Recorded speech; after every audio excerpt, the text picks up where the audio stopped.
नित्यं गुरुं शङ्कररूपिणं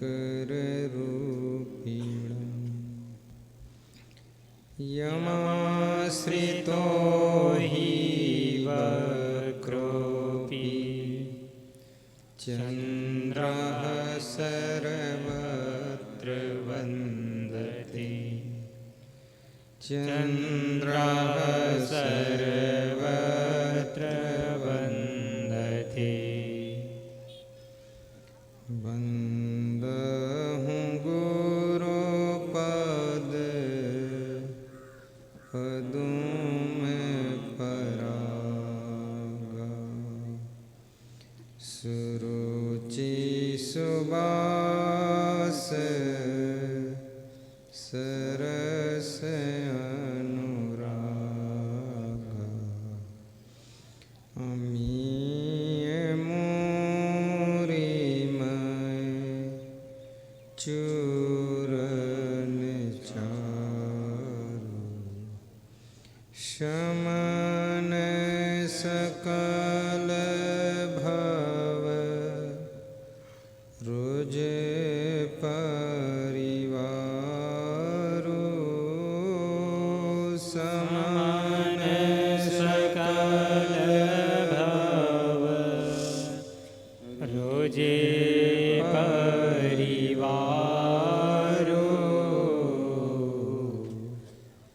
बंदहु गुरुपद पदों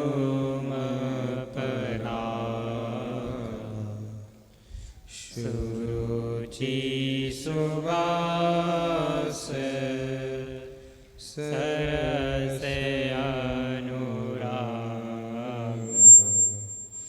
सुरुचि सुवास सरस अनुराग मानुष जन्म दुर्लभ मिले न दूजी बार पक्का फल जोगी पड़ा बोरे न लागे डार गुरु समान दाता नहीं याचक से समान तीन लोक की संपदा सो गुरु दीनी दान मिलता है सच्चा सुख केवल गुरुदेव तुम्हारे चरणों में मिलता है सच्चा सुख केवल गुरुदेव तुम्हारे चरणों में बस प्रेम मेरा भरपूर रहे बस प्रेम मेरा भरपूर रहे गुरुदेव तुम्हारे चरणों में गुरुदेव तुम्हारे चरणों में मिलता है सच्चा सुख केवल गुरुदेव तुम्हारे चरणों में मिलता है सच्चा सुख केवल गुरुदेव तुम्हारे चरणों में। बोलिए सद्गुरु भगवान की सद्गुरु कबीर साहेब की।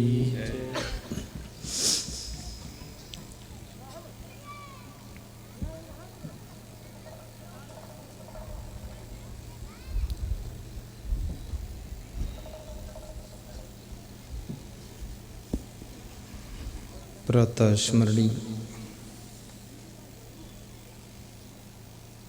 पूज्यपाद विश्ववंदनी सदगुरु कबीर साहिब की असीम अनुकंपा से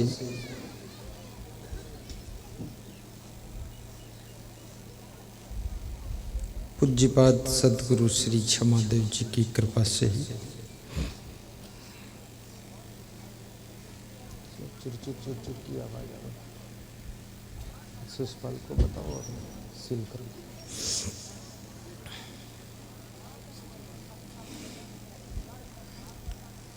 संसार को शांति का संदेश देने वाले समस्त संत महात्मा, धर्म स्नेही बंधुओं, श्रद्धा मूर्ति माताओं बहनों तथा मेरे प्रिय आत्मन बच्चों,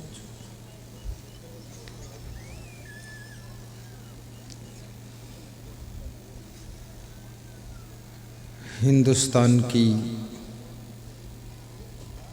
सेवा भूमि बिहार प्रदेश, जिसको प्रेम की भूमि भी माना जाता है, ऐसी धरती पर कहल टोला के पवित्र गांव में कबीर सत्संग सेवा समिति के द्वारा महान श्री मुखलाल साहब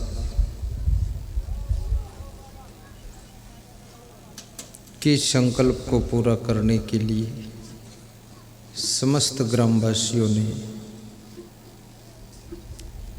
तन मन धन से समर्पित होकर योगदान किया है।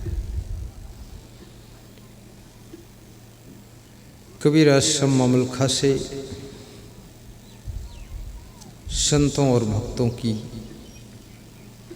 मंडली सेवा के लिए अरविंद प्रकाश साहब जी लेकर आए हुए हैं। श्री जयप्रकाश शास्त्री साहब मन संचालन की जिम्मेदारी उठाने के लिए सेवा स्वीकार कर चुके हैं। विभिन्न संत महात्मा, विभिन्न गांवों के भक्तगण अन्न और धन से, तन और मन से इस विराट कार्यक्रम में सहयोग कर रहे हैं। उनको व्यास गादी शुभकामना कर रही है। जल पिलाने के लिए बच्चे सभी श्रोताओं को ढूंढ ढूंढ कर प्रेम से जल पिला रहे हैं। इन बच्चों को भी व्यास गादी शुभकामना करती है। जल ही जीवन है, भोजन 2 दिन न मिले तुम जीवित रह सकते हो, जल 2 दिन न मिले तो तुम मर सकते हो, और हवा 10 मिनट न मिले तो मर सकते हो। लेकिन हवा इसलिए जो बहुत ज़रूरी है, पूरे वायुमंडल में सब जगह निःशुल्क भरी हुई है। जितनी इच्छा हो उतनी सांस खींचो। फिर भी कुछ लोग कम ही खींचते हैं।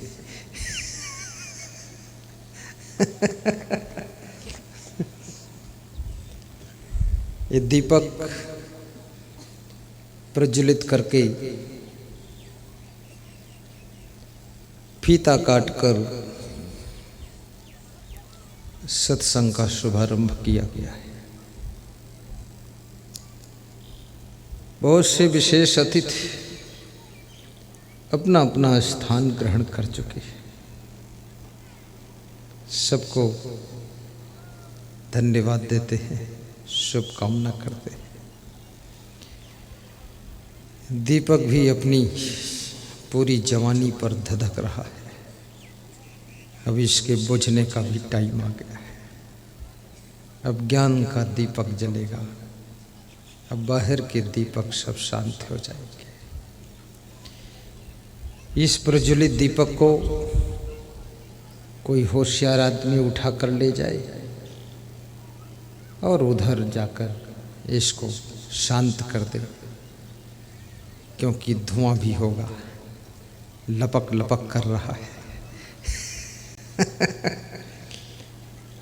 चुपके चुपके ले जाओ, बुझा लेना, कोई कपड़े में मत छुआना, क्योंकि होली के भी 8 दिन और बाकी है। पहले ही होली हो सकती। सावधान रहना, कपड़े का मंडप है, सावधान, बुझा देना।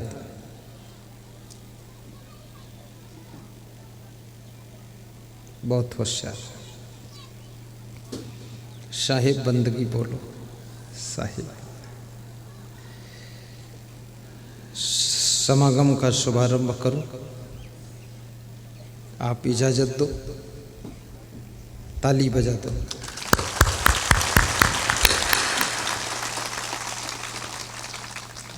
ताली बजाकर और हल्का मुस्कुरा कर शुभारंभ कर देना है। साहिब बंदगी।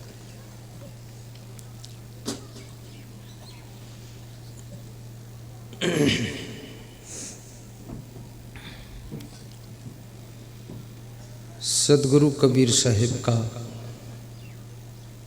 आपने नाम सुना होगा। उनके ज्ञान को भी सुनने का अवसर जीवन में कभी कभी प्राप्त हुआ है। बिहार प्रदेश में कबीर साहिब का बहुत बड़ा प्रभाव है। कबीर को मानने वाले नर नारियों का बहुत बड़ा संगठन है। कबीर के प्रति आस्था, अगाध श्रद्धा है। पास में जुड़ा हुआ झारखंड भी कबीर के प्रति समर्पित प्रदेश है। मंडप भी बहुत सुंदर लगा हुआ है। बहुत प्यारे पर्दे लगे हुए हैं। ऐसा लगता है जंगल है। नीचे पानी भरा हुआ है। पानी पार करने के लिए पर्दों के में पुल बना हुआ है। और बहुत फूल खिले हुए, अद्भुत पर्दे हैं। मेरे पीछे पर्दों की डिजाइन चेंज है, चेंज होना भी चाहिए। मैं खुद ही चेंज हूँ।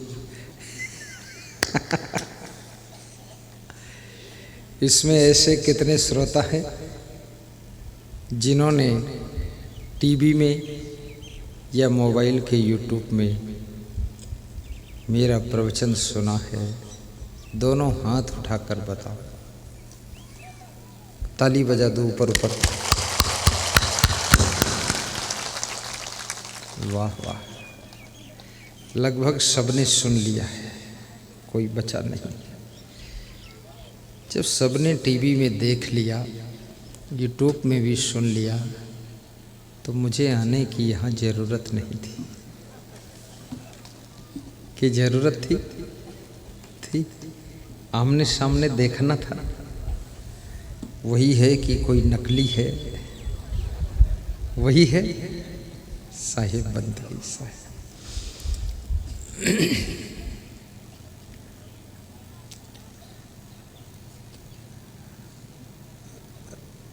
सदगुरु कबीर साहब से किसी भक्त ने प्रश्न पूछा। बड़ा प्यारा प्रश्न।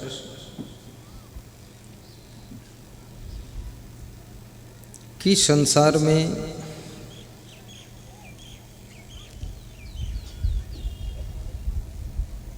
मनुष्य को जीवन में क्या करना चाहिए और जीवन कैसे जीना चाहिए, क्योंकि मनुष्य का जीवन कुछ विशेष करने के लिए प्राप्त हुआ है। ये जीवन रोने धोने के लिए नहीं मिला है, केवल खाने और सोने के लिए नहीं मिला है। ये जीवन लड़ने और झगड़ने के लिए भी नहीं मिला है, और ये जीवन दूसरों की निंदा कर कर के बिताने के लिए नहीं मिला है। और ये जीवन गुस्सा और टेंशन में, क्रोध की आग में जलने के लिए भी नहीं मिला है। ये जीवन काम और क्रोध में फंसने के लिए भी नहीं मिला है। दूसरों से ईर्ष्या करके अपनी सुख शांति को भस्म करने के लिए भी ये जीवन नहीं मिला। तो फिर ये जीवन क्यों मिला, क्यों मिला? सदगुरु कबीर साहब कहते हैं,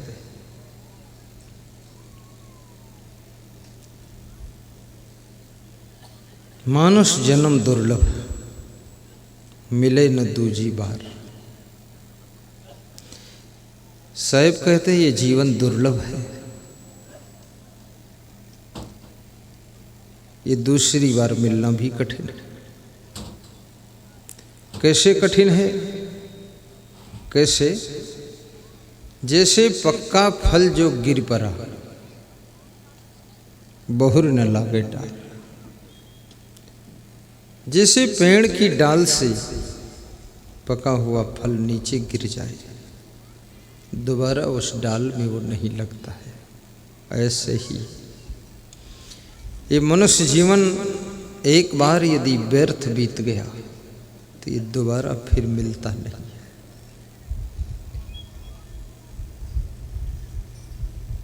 मनुष्य जीवन में जितनी आपकी आवश्यकताएं हैं, सभी चीज़ों का मूल्य है। जैसे आपको कपड़े चाहिए, कपड़े का मूल्य है, कीमत है। 100 रुपया मीटर, 50 रुपया मीटर। जूते चप्पल घड़ी चश्मा सबकी कीमत है। गाड़ी साड़ी सबकी कीमत है। ईंट पत्थर सीमेंट मकान दुकान सब चीज़ों की कीमत है। और अगर आपके पास पैसे हैं तो आप सब चीज़ें खरीद सकते हैं। ज़मीन खरीद सकते हो, मकान खरीद सकते हो, साड़ी खरीद सकते हो, अंगूठी खरीद सकते, गले का हार है, चश्मा है, कुर्सी है, सोफा सेट है, कपड़ा है, सब खरीद सकते हो। लेकिन आपके पास में कितने ही पैसे हों,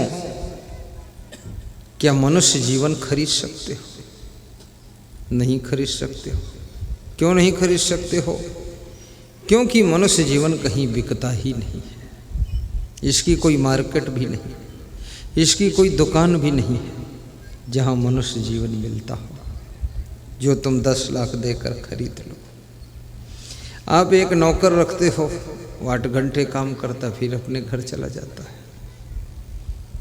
उसको भी तुम नहीं खरीद सकते पूरा। और जब चाहता तब नौकरी छोड़ देता, आपके यहाँ आता ही नहीं। तो आदमी को कैसे खरीदोगे? लेकिन ये जो मनुष्य जीवन अमूल्य है, कितना ही पैसा दे दो इसे खरीदा नहीं जा सकता है। ये पैसे से मिलता ही नहीं। परंतु जो मनुष्य का जीवन पैसे से मिल नहीं सकता, पैसे से मिलता नहीं और पैसे से बिकता नहीं और पैसे से खरीदा नहीं जा सकता, उस मनुष्य जीवन को अमूल्य जीवन कहते हैं। और अमूल्य जीवन को मनुष्य पैसे के लिए खो देता है और संसार के सामान के लिए खो देता है और सारी जिंदगी उसी के लिए समाप्त कर देता है। सारा सामान देकर भी मनुष्य जीवन नहीं मिल सकता है, लेकिन ये जिंदगी सामान के लिए हम खो देते हैं। कैसे खो देते हैं। अभी यहाँ से सत्संग छूटेगा, तुम दूसरे के चप्पल पहन लोगे। सेकंड हैंड चप्पल के लिए ये मनुष्य जीवन की गरिमा खो दिया है। किसी का मोबाइल गिर गया, चुपके से रख लिया आपने। ये मनुष्य जीवन का गौरव एक मोबाइल के लिए खो दिया आपने। किसी के रुपये गिर गए, 200 का नोट, चुपके से जेब में डाल लिया। 200 रुपये के लिए ये मनुष्य की जिंदगी जो अमूल्य थी, इसको तुमने दांव पे लगा दिया। सोचिए, यही है मनुष्य जीवन का खोना। कभी भी ये जीवन है अनमोल रे, इसके मूल्य को समझो। मानुष जन्म पाए के चूके अब की घात, जाए परे भव चक्र में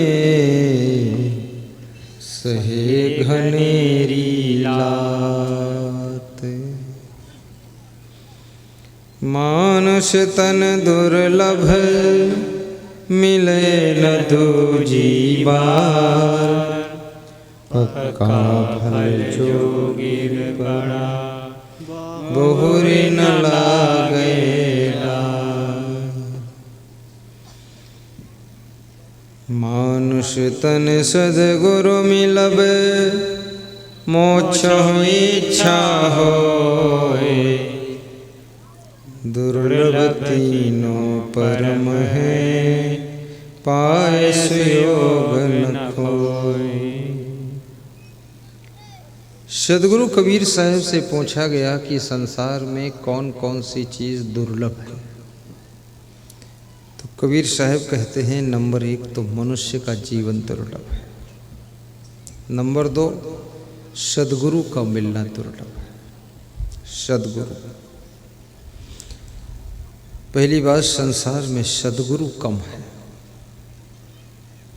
सदगुरु शब्द बहुत ऊंचा शब्द है और बहुत से लोग अपने नाम के आगे सदगुरु लिख भी देते हैं, परंतु सदगुरु होते नहीं। जैसे कोई गाय अपने नाम के आगे लिख दे कि मैं हथनी हूँ, तो क्या वो हथनी हो जाएगी? हथनी और गाय में बहुत अंतर है। सदगुरु बहुत बड़ा पद है। गुरु होना भी कठिन है, सदगुरु तो बहुत बड़ी बात है। धर्म गुरु होना आसान है, धर्म गुरु। परम गुरु होना कठिन है, धर्म गुरु। कुल गुरु होना आसान है, तुम्हारे कुल गुरु, जैसे कौरव पांडवों के कुल गुरु थे कृपाचार्य, कुल गुरु थे। अब उनके बाद उनका बेटा कुल गुरु हो जाएगा, बेटे के बाद बेटे का बेटा कुल गुरु हो जाएगा। ज्ञान और आचरण है कि नहीं है उससे कोई मतलब नहीं, कुल परंपरा है। कुल गुरु होना आसान है, धर्म गुरु होना आसान है। धर्म की बात बताने वाला मिल सकता है, लेकिन सदगुरु सत्य चेतन स्वरूप का ज्ञान देने वाला, आत्मबोध देने वाला, जड़ चेतन का ज्ञान कराने वाला, ऐसा सदगुरु होना कठिन है। और सदगुरु मिल जाए तो उसको पहचानना भी कठिन है, क्योंकि पहचानोगे कैसे?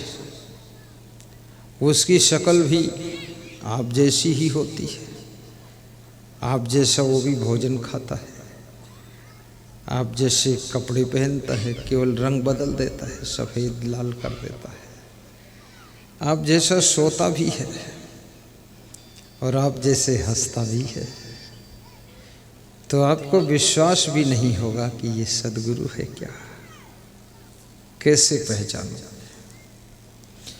और यदि पहचान भी लिया तो उसके पास में बैठना कठिन है, क्योंकि बैठने के लिए टाइम नहीं है। हाँ, व्यस्तता बहुत है। लोग कहते हैं हम बिजी बहुत हैं, तो उनसे पूछो तुम कहाँ बिजी हो, बोले ये तो पता नहीं लेकिन बिजी बहुत हो। बहुत बिजी है लोग, पूरी जिंदगी बिजी होने में निकल गई, लेकिन जिंदगी में न सुख मिला, न शांति मिली, न संपत्ति मिली। पूरी जिंदगी बीत गई है बिजी बिजी बिजी बिजी होने में निजी जिंदगी खो गई है। क्या करोगे? कई लोग तो ताश खेलने में बिजी, 6-6 घंटे बैठकर ताश खेलते, और ऐसे लोगों को ताश खेलते देखा गया जिनकी उम्र भी 50 वर्ष है, 60 वर्ष है। 3-3 बेटों के बाप हैं, 2-2 पोतों के दादाजी हैं, और ताश खेल रहे हैं। बड़ी बेशर्मी से ताश के पत्ते पर पत्ता फेंक रहे हैं। इक्के पे दुक्का, दुक्के पे मुक्का, मुक्के पे छक्का लगा रहे हैं। अभी 60 साल का बूढ़ा ताश खेल रहा है। अब सोचो इसके बेटे इससे क्या सीखेंगे, इसके नाती पोते भांजे इससे क्या सीखेंगे, और इसकी पत्नी भी क्या सोचती होगी कि ये ताश खेलता है बूढ़ा भगत। अगर ये ताश खेलेगा तो मैं घर में फिर सत्यानाश कर दूंगी। तो पत्नी भी सोती रहती है, घूमती रहती है, पड़ोसी घर बैठी रहती, हंसती रहती है कि बर्बाद तो सब है ही, क्योंकि जिनको पति देव माना था उनका कोई पता देव है ही नहीं। कहाँ गए पति देव का पता ही नहीं। बैठे ताश खेल रहे। ताश खेलने वाले को समझ लो ये व्यक्ति मूर्ख है, क्योंकि कागज के पत्तों पर पत्ता फेंक रहा है, और समय जो अमूल्य समय है उस समय को खो रहा है। आपकी रुपये खो जाए तो कल कमा लोगे, सोना चांदी खो जाए कल खरीद लोगे, जमीन खो जाए 1 साल बाद फिर खरीद लोगे, गाड़ी खो जाए तो दूसरी ले आओगे। लेकिन यदि आपका समय खो गया है तो समय पुनः वापस नहीं मिलता है। इसलिए समय खोने वाला व्यक्ति चाहे ताश खेलकर समय खोता हो, चाहे जुआ खेलकर समय खोता हो, चाहे शराब पीकर नशे में पड़ा रहकर समय खोता हो, चाहे गप सप लप में समय खोता हो, समय खोने वाला व्यक्ति समझो जिंदगी खो रहा है। और जिंदगी खोने वाला व्यक्ति मूर्ख ही होता है, वो बुद्धिमान नहीं होता है। इसलिए समय को मत खोइए। कितने लोग अपने समय को प्रपंच में खोते हैं, फालतू बातें करते रहते हैं, दूसरों की बातें करते रहते हैं, पड़ोसी की बातें करते रहेंगे, रिश्तेदारों की बातें करेंगे। उनके कितने लड़के हैं, कितनी लड़की है, कितनों की शादी हुई है, कितनों की तलाक हुई है, उनके घर पे कितनी भैंस है, भैंस की कितनी टांगें हैं। फालतू पागलपन की बात है। भैंस भी कोई 6 टांग की होती। चुप, फालतू बात मत कर, जा अपना काम कर। ये फालतू बात में टाइम गंवाते हैं। तुम्हें इस सृष्टि में कुदरत ने सब कुछ दिया है, देने में कसर नहीं रखी है। भले ही उसको लेने में तुम चूक जाओ, उसको प्रयोग करने में चूक सकते हो, लेकिन देने में चूक नहीं हुई। आपको इतनी बड़ी दुनिया के देखने के लिए सुंदर आंखें दिया है कुदरत ने। इस दुनिया की वाणी को सुनने के लिए सुंदर कान दिया है, 2-2 कान। एक कान से भी काम चल जाता, पर डबल कान है कि डबल सुनो। पर तुम सिंगल भी नहीं सुनते हो। और मुंह सिंगल दिया है तो बोलते डबल, और कान डबल दिया तो सुनते सिंगल भी नहीं। और बहुत सुंदर हाथ दिए, 2 हाथ कि खूब काम करो, आलसी बनकर पड़े हो, काम करते ही नहीं। 2 पैर दिए हैं कि इन पैरों से चल करके कहलगांव टोला में जाओ, सत्संग सुनो, गुरु जी आ रहे हैं, दर्शन करो। तो तुम पैरों से चल कर आते ही नहीं, पीरपैती में ही पड़े रहते हो। और बहुत सुंदर आपको दिमाग दिया है, स्मरण शक्ति मिली है कुदरत की ओर से। बहुत सुंदर आपको जिंदगी जीने का 80 साल का टाइम मिला, 100 साल का टाइम मिला। ये 100 साल बहुत लंबा टाइम है, छोटा टाइम नहीं है, बहुत बड़ा टाइम है 100 साल। 1 महीना तुमको यदि नेपाल बॉर्डर पर अपने आश्रम पर रख दूं, 1 महीना में तुमको लगेगा इतना लंबा टाइम यहाँ कैसे रहूँगा, जल्दी वापस लौटूं कहलगांव टोला, यहाँ की याद आने लग जाएगी। लेकिन ये 100 साल की जिंदगी, 1 महीना नहीं, 1 साल नहीं, 100 साल की जिंदगी तुम इस दुनिया में बिता देते हो। और फिर भी तुम कहते हो जिंदगी कम मिली थी, थोड़ा और मिल जाती तो कुछ और करते हम, जो करना था वो कर नहीं पाए और जिंदगी समाप्त हो गई। जिंदगी तो 100 साल बहुत मिली थी, लेकिन तुमने जीना ही देर में शुरू किया है, जिंदगी व्यर्थ में ज़्यादा चली गई।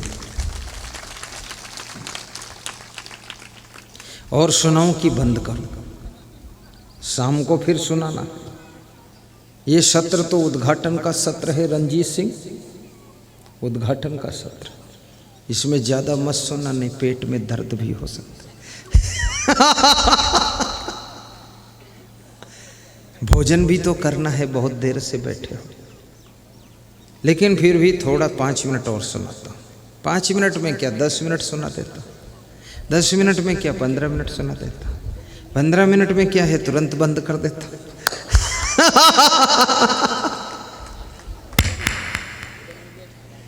गा दो भजन महात्मा जी, सीधे बैठ जाओ साधु संत सब, चमकदार सन्यासी पगड़ी धारी, बैठ जाओ।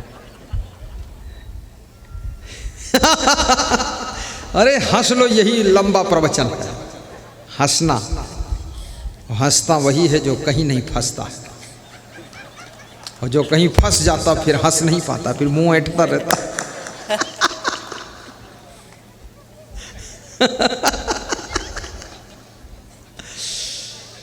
मंगल में घड़ी आई है, कोई जाने न जाने।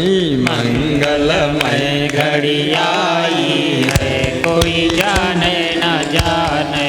जाने न जाने, माने न माने।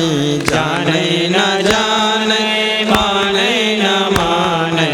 मंगलमय घड़ी आई है, कोई जाने न जाने। मंगलमय घड़ी आई है, कोई जाने न जाने। जब से दरस भये सद्गुरु के, जब से दरस भये सद्गुरु के। मानव परम निधि पाई है, कोई जाने न जाने। मानो परम निधि पाई। जोर से ताली बजाकर मुस्कुराते हुए गाते रहिए। न जाने। मंगलमय घड़ी आई है, कोई जाने न जाने। मंगलमय घड़ी आई है, कोई जाने न जाने। जाने न जाने, माने न माने। जाने न जाने, माने न माने। मंगलमय घड़ी आई है, कोई जाने न जाने। मंगलमय घड़ी आई जय हो। कोई जाने न जाने। जब से दरस भये सद्गुरु के, जब से दरस भये सद्गुरु के। मानव परम निधि पाई है, कोई जाने न जाने। मानो परम निधि पाई है, कोई जाने न जाने। एक ही मनन, एक ही चिंतन, एक ही मनन, एक ही चिंतन। एक ही छवि मन भाई है, कोई जाने न जाने। एक कई छवि मन जोर से गाइए। है कोई जाने न जाने। मंगलमय घड़ी आई है कोई जाने न जाने। मंगलमय घड़ी आई है कोई जाने न जाने। जाने न जाने माने न माने। जाने न जाने माने न माने। मंगलमय घड़ी आई है कोई जाने न जाने। मंगलमय घड़ी आई है कोई जाने न जाने। सकल विश्व में उस गुरुवर की। सकल विश्व में उस गुरुवर की। छवि सुंदरता छाई है कोई जाने न जाने। छवि सुंदर जय हो जय हो। तेज दौड़ो तेज दौड़ो। जाने न जाने। मंगलमय घड़ी आई है जाने न जाने। मंगलमय घड़ी आई है कोई जाने न जाने। मंगलमय घड़ी आई है कोई जाने न जाने। मंगलमय घड़ी आई है कोई जाने न। बस ज़्यादा नहीं गाना है। ज़्यादा गाओगे तो अमंगल घड़ी शुरू हो जाएगी। अब खीर पक गई और फिर और पकाओगे तो जल जाएगी। तो मंगल में घड़ी आ गई, अब चुप हो जाना है, उस घड़ी का आनंद लीजिए।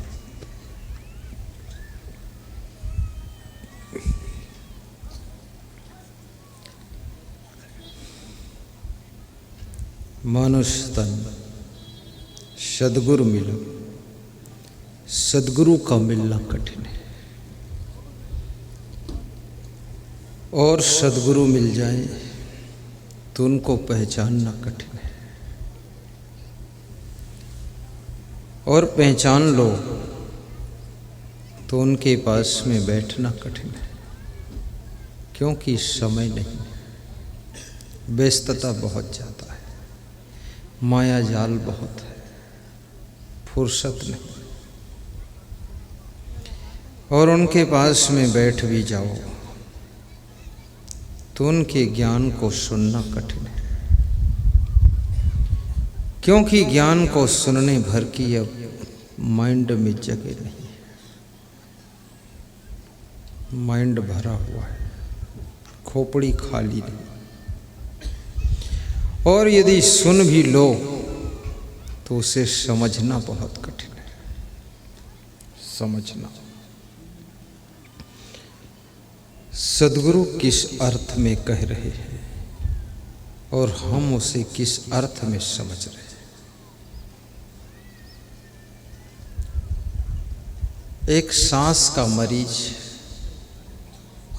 किसी स्पेशलिस्ट डॉक्टर के पास गया, उसको सांस बहुत आती थी, ऐसे सांस फूलती थी फेफड़े में। नशा करने वालों को सांस की बीमारी अधिक होने की संभावना होती है। जो लोग मेहनत कम करते हैं उनको भी सांस की बीमारी होने की संभावना ज़्यादा है। जिनके पूर्वजों में यदि सांस की बीमारी थी तो उनको भी जीन्स के प्रभाव से सांस की बीमारी आने की संभावना है। जो लोग गंदे वातावरण में रहते हैं, लंबी सांस नहीं खींचते, उनको भी सांस की बीमारी होने की संभावना है। इसलिए लंबी सांस खींचा करो, लेकिन सांस खींचो तो जोर से, पर सांस निकालिए धीरे से।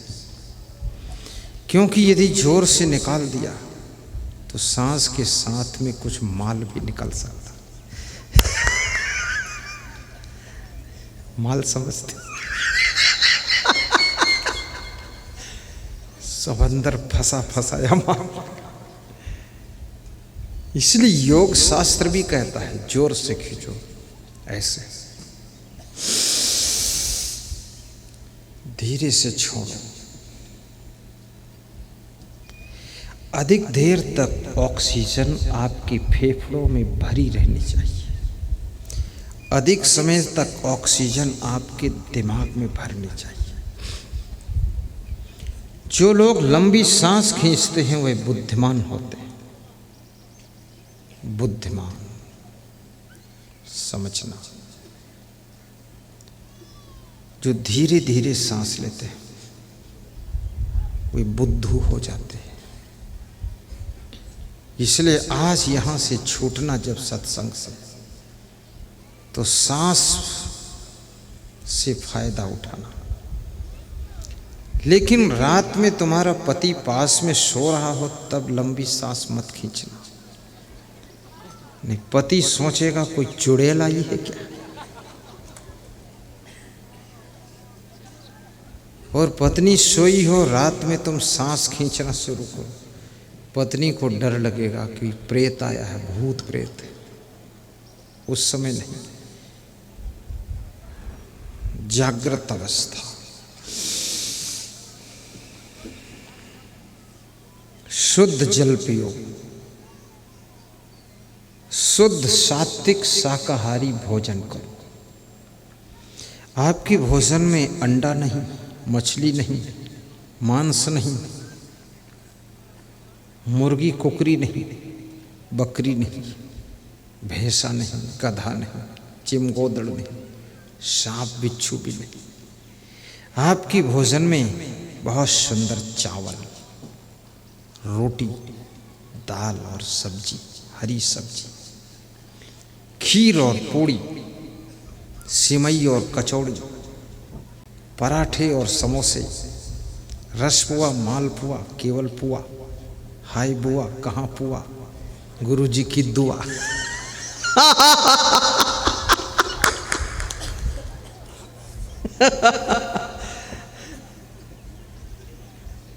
ये चीजें खाना, ऐसी वैसी चीजें मत खाना। और यदि तुम शाकाहारी हो तो देवी और देवताओं की ग्रेट में तुम बैठे हुए हो। और यदि मांसाहारी हो तो दानव और दैत्य की ग्रेट में बैठे हुए हो। और यदि तुम भक्त हो तो भगवान के निकट बैठे हुए हो।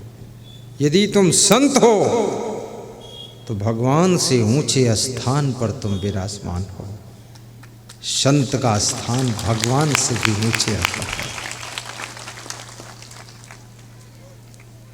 रामचरितमानस में भगवान श्री राम ने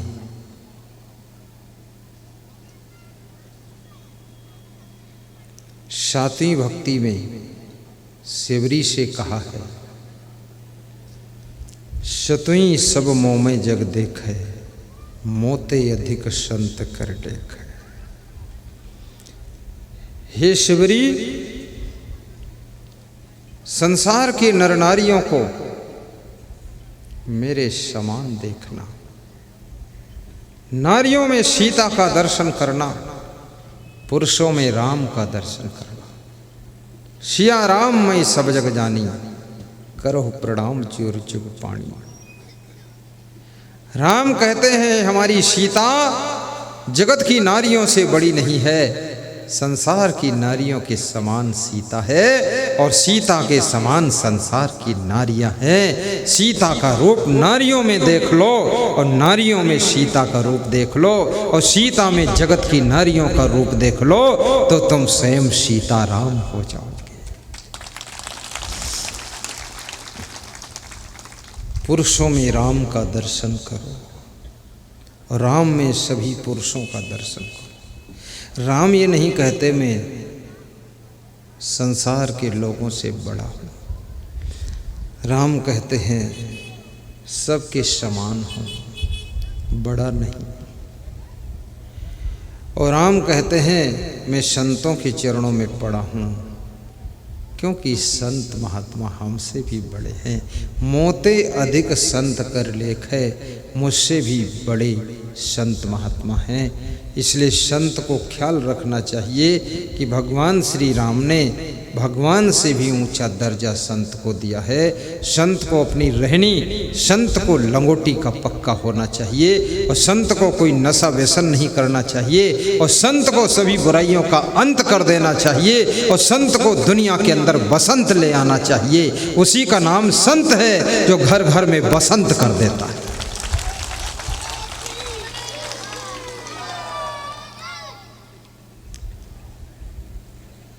कहलगांव टोला में प्रथम मीटिंग में ही जय सुनने को मिली है।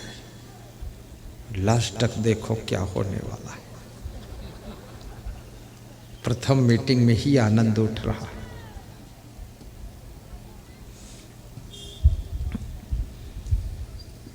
संत हृदय नवनीत समाना, कहा कभी न पर कहीं न जाना। संत हृदय नाम नीत समाना, कहा कभी न पर कहीं न जाना। निजे परिताप द्रवहि नवनीता,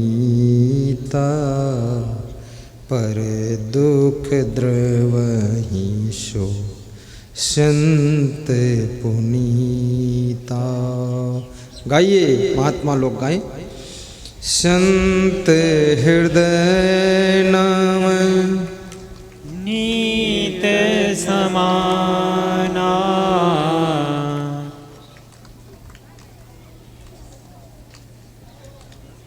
बाबा और आगे गाओ।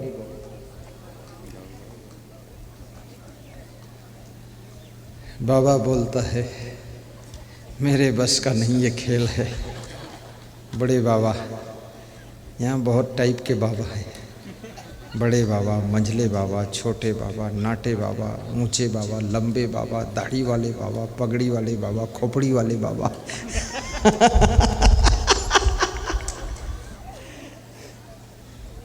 गाइए, डरिए मत, गाइए, सब लोग गाइए। संत हृदय नाम नीत समाना, कहा कभी न पर कहीं न जाना। संत हृदय नाम। क्यों चुप पे बैठो माइक वाले? माइक कम बोलो। ए राम नारायण। हाँ बोलो। अरे पूरा ये इतनी पब्लिक के सामने कितना सम्मान मिलेगा गाओगे जब, और नहीं गाओगे तो कुछ नहीं मिलेगा, क्योंकि संत को अपमान तो मिलता ही नहीं है। जब मिलेगा सम्मान, गाओ। संत हृदय नाम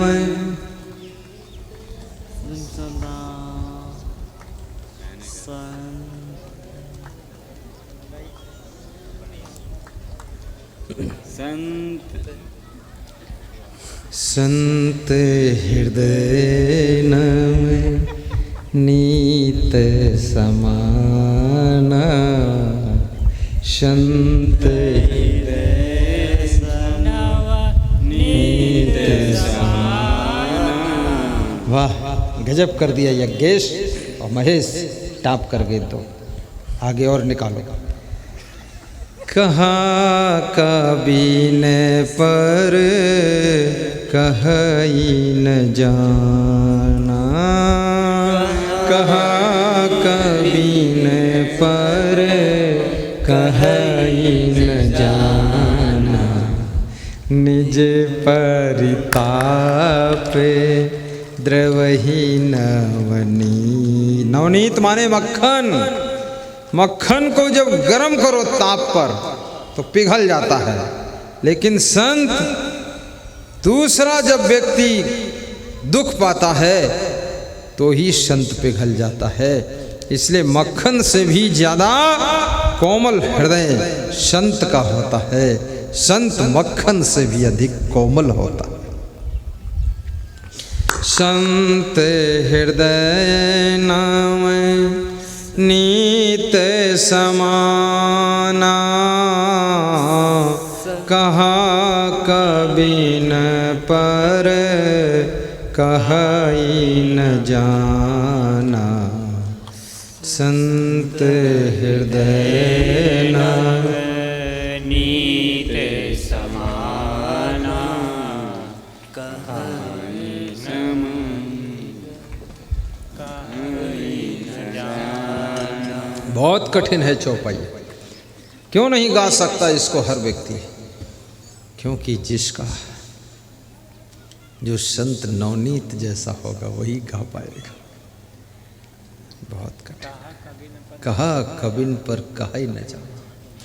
तुलसीदास कहते हैं, कवियों ने कहा है कि संत का हृदय मक्खन जैसा कोमल होता है, लेकिन तुलसीदास कहते हैं कवियों ने कहा तो जरूर है पर कहना जाना नहीं है।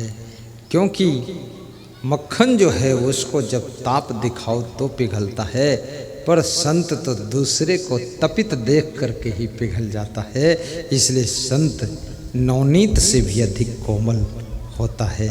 इसलिए संत को मैं नमन करता हूँ, उसको प्रणाम करता हूँ।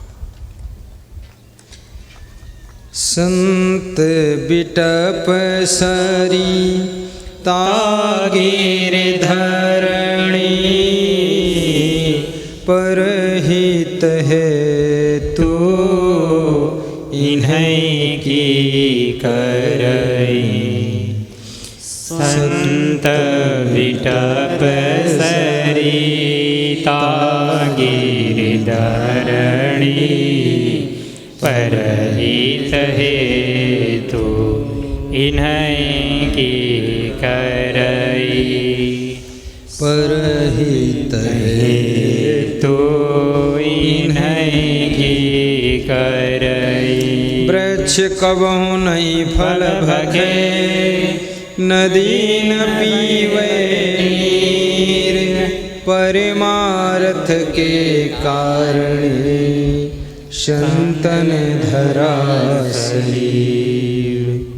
मिलता है सच्चा सुख केवल गुरुदेव तुम्हारे चरणों में। मिलता है सच्चा सुख केवल गुरुदेव तुम्हारे चरणों में। मिलता है सच्चा सुख केवल गुरुदेव तुम्हारे चरणों में। बस प्रेम मेरा भरपूर रहे, गुरुदेव तुम्हारे चरणों में। बस प्रेम मेरा भरपूर रहे, गुरुदेव तुम्हारे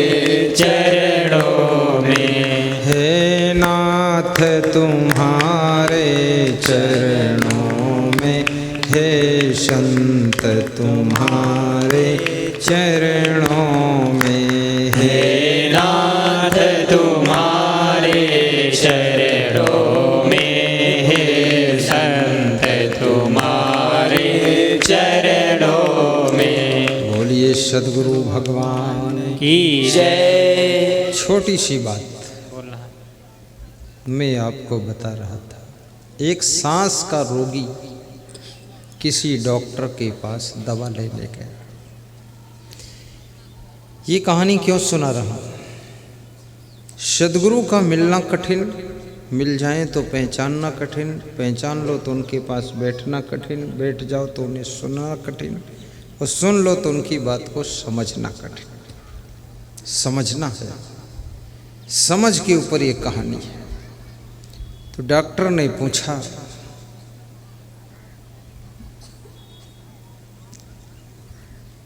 तुम्हारे सांस की बीमारी है, तुम कोई नशा करते हो क्या? तो उस रोगी ने कहा, मैं बीड़ी पीता हूं।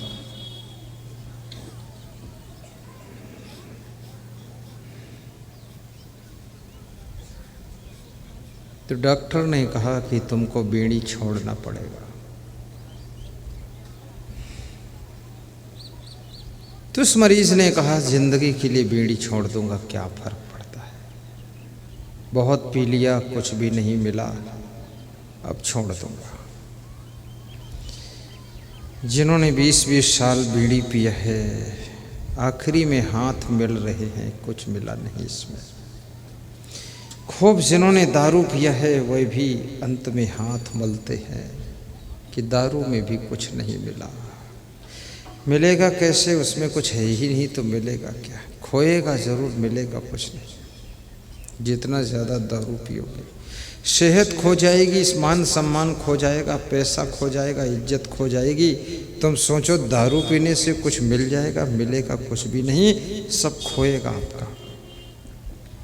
इसलिए बुद्धिमान व्यक्ति कभी दारू नहीं पीता है, और बहुत बुद्धिमान जो होते हैं कोई नशा नहीं करते, और समझदार व्यक्ति कभी व्यभिचार नहीं करता है, और विवेकवान कभी चोरी नहीं करता है, और विचारवान किसी के विवाद में उलझता नहीं है। और मूर्ख और लोभी ये लोग दूसरों को विवाद में उलझाते भी हैं और स्वयं उलझे भी रहते हैं। न स्वयं शांति से रहते हैं, न दूसरों को शांति से रहने देते हैं। ये मूर्ख की पहचान होती है। और जो दूसरों को शांति से रहने नहीं देता है, वो खुद कभी शांति प्राप्त भी नहीं करता है। जो दूसरों की शांति का ख्याल रखता है, वो स्वयं शांति में डूबा रहता है। इसलिए दूसरों के सुख शांति का ख्याल करो।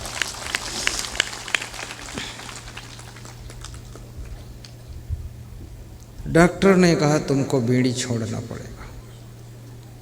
कितनी बीड़ी पीते हो रोज? तो उसने कहा कि मैं तो 12 बीड़ी पीता हूँ रोज। दो डॉक्टर ने कहा, अब छोड़ देना, अब मत पीना। अरे बोले डॉक्टर साहब, कम से कम भोजन के बाद 1 बीड़ी पीने की तो छूट दे दो। भोजन के बाद 1 बीड़ी। तो डॉक्टर भी दयालु किस्म का था, उसने कहा चलो 1 पी लेना भोजन के बाद। वो सांस का रोगी घर आया, उसने गणित लगाया, सोचा कि 12 बीड़ी रोज पीता था, डॉक्टर ने मना किया है, बीड़ी छोड़ने को कहा है, लेकिन इतना कहा है कि भोजन के बाद 1 पी लेना। तो उसने सोचा 12 बीड़ी पीना है तो इसका मतलब 12 बार भोजन ही शुरू कर दूँ। तो 12 बार भोजन खाना शुरू किया, हर बार 1 बीड़ी पी लेता था। 7 दिन में उसका शरीर फूल गया, सब सूजन आ गई। डॉक्टर के पास गया तो डॉक्टर उसे पहचान भी नहीं पाया।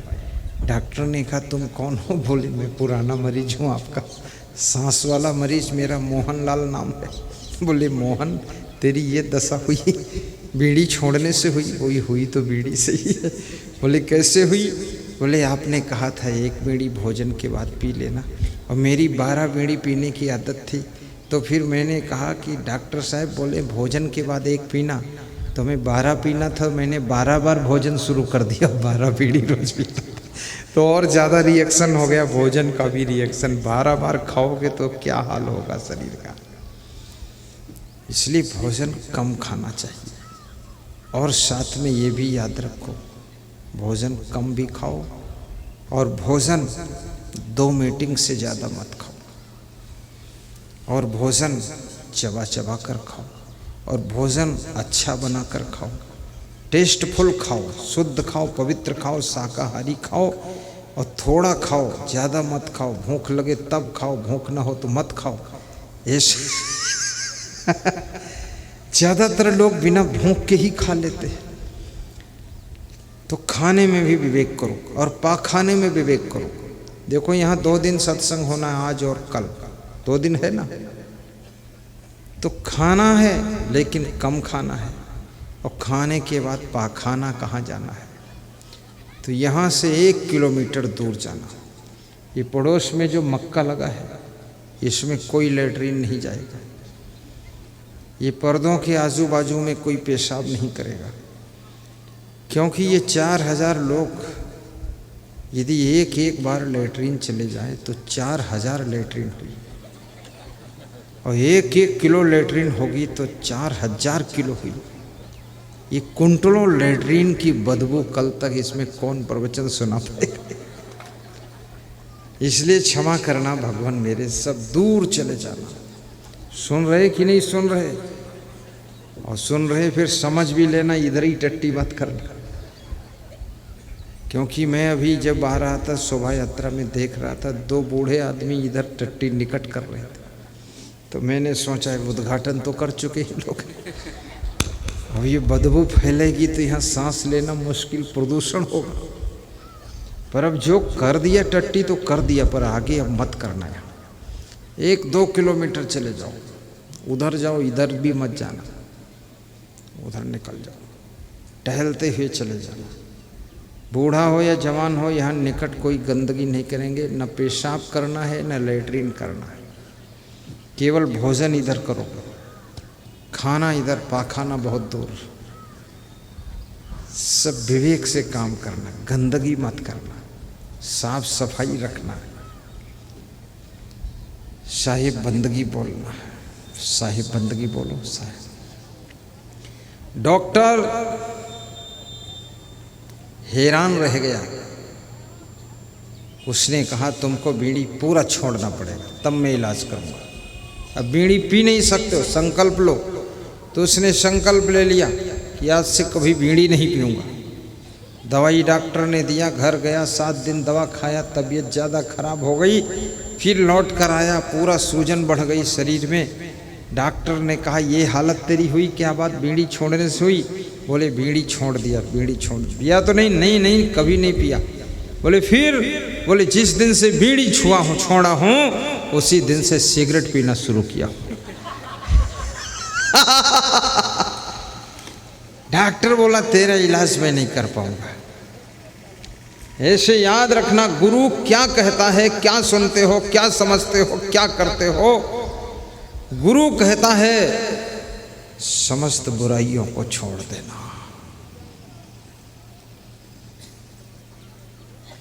गुरु ये नहीं कहता है सत्संग को छोड़ देना।